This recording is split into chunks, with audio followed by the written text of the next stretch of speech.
and we knew that a deal had been in the works for a while, and today that announcement was made during court. The former Chula Vista Councilwoman and her brother admitting they lied to the government to get money. Now, here's a look inside the courtroom at the moment Andrea Cardenas entered a guilty plea. Did you have enough time to speak with your attorney about your guilty plea? You showed me this blue change of plea form that has your initials and signature on it. Did you have enough time to review it with your attorney and understand it prior to signing it? I did, Your Honor. The form tells me that you're pleading guilty to count 2 and count 8. In exchange for that, the people are agreeing to formal probation, that you would be sentenced in 6 months, and the balance of the...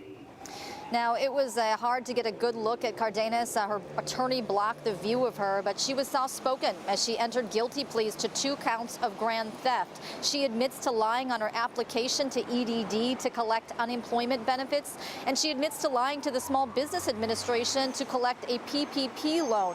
Her brother, Jesus Cardenas, entered guilty pleas as well, admitting he, too, defrauded the government. Now, Andrea stepped down from her Chula Vista City Council seat last week, and here's what her defense attorney told us outside the courtroom today.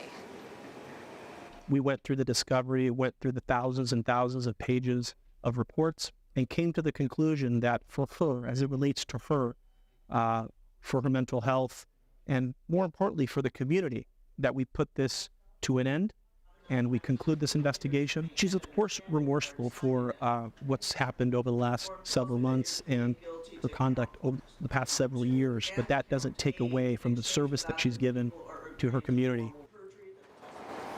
Now, Jesus must complete 2 years of probation before he can apply to have his felony charges reduced to misdemeanors. But Andrea doesn't have to wait that long. She could have hers reduced as early as August during sentencing. So back on her live, that's what her attorney says they're focused on right now, convincing a judge to reduce those felonies to misdemeanors. And he thinks that they have a good shot. He points out she doesn't have a criminal record. She didn't plead guilty to any violent crimes or anything like that. Now, should a judge agree to reduce those charges, she would not be facing any jail time. Heather and Carlo. Kelly, her name, though, remains on the ballot for this upcoming primary. Did her attorney address that at all today? Yeah, her attorney was asked the question, what's going to happen if she does advance to the November election. And he says, she's not actively campaigning right now. He reminded everyone she resigned from her seat. He says that she is not seeking any higher office. But he says, should it come to that in November, they'll address it if it happens.